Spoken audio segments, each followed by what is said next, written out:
You probably picture rich families handing their children money. It's almost never money. What gets handed down is much smaller. Money that lasts more than one generation isn't luck, and it isn't income. It's 7 lessons, taught in a specific order, starting earlier than you think.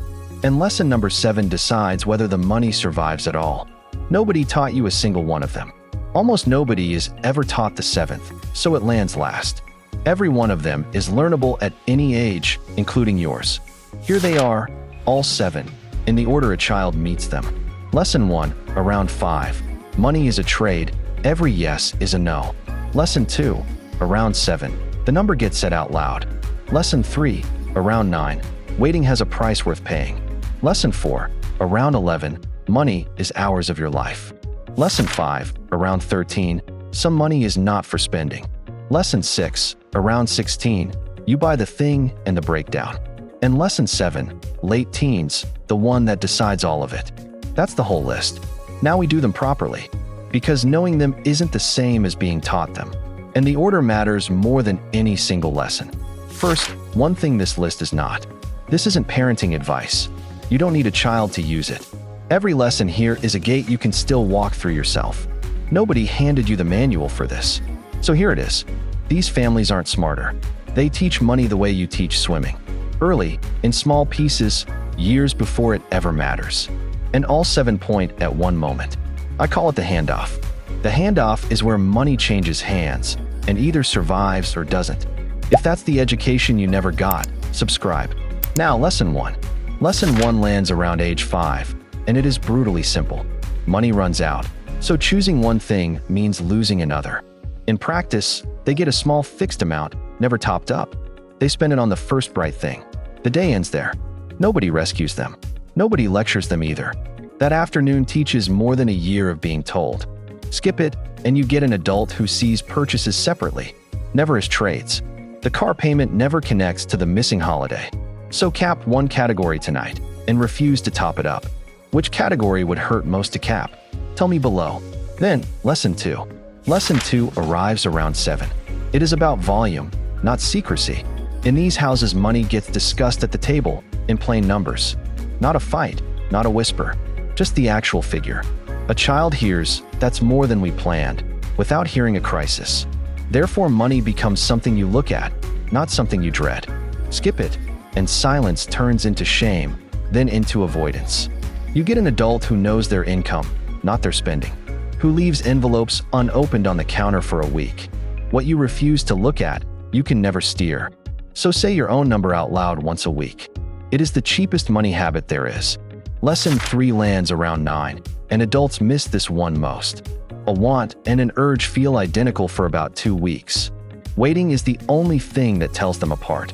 So the household almost never says no. It says in 3 weeks. The date goes on the calendar, and the child counts down. Then they see whether the want is still alive. Half the time it isn't, and that is the entire lesson. Without it, you buy at the peak of wanting every time. Whole industries are built on that gap. One click. Today only. Nobody is lying. They are betting you won't wait. So put the next one on a 30-day list. Lesson 4 shows up around 11, with the first money they earn. Not a gift, not an allowance. Money earned by working. A bucket, a sponge, a neighbor's car, a real agreed amount. When the amount disappoints them, nobody makes up the difference. And they are allowed to spend it badly, once. Because that regret is the lesson. Money is hours already spent. After that, a price stops being a number and becomes time. Without it, an adult reads $200 as a number, not as 5 hours of their life, for something they'll forget. So divide your take-home pay by the hours you work. Then run your next 3 purchases through that number. For down, and all of them are about money you can hold. Coins, prices, hours, a jar on a shelf. Countable and obvious. But the last 3 are about money you cannot see yet. Money that hasn't arrived, hasn't broken, or isn't yours. So they land later, and almost nobody gets taught them. This is where households that stay rich separate from the rest. I'll get to the 7th at the end. It reframes the 6. But first, the one that quietly does the most work. Lesson 5 arrives around 13. Some money is not for spending. Money has 2 jobs: buying things and making more money. Most people are only ever taught the first one. In practice, a fixed share of everything arriving goes untouchable, not saved for something, just set aside, left alone. And the child sees that number grow with nobody adding. That sight rewires how a person thinks about work forever. Without it, you believe the only way to have more is earning. So you work harder and harder, and nothing works for you. So pick a share, however small, and make it untouchable. The amount matters far less than it being unavailable. Lesson 6 lands around 16, at the first real purchase. Before anything is bought, the household asks one question out loud. What happens if this breaks? Not if it disappoints. If it breaks. A tire, a laptop, a boiler. Things break on a schedule. If the honest answer is, we'd be in trouble, it is not yet. You don't own a thing until you can afford it going wrong. Without this one, an adult is one repair away from a balance. A balance they carry for 3 years, paying for one Tuesday. It never feels like a mistake because the payment was affordable. The payment was always affordable. That was never the real number. So price the failure before you price the purchase. Here is who benefits from you never learning lesson 6.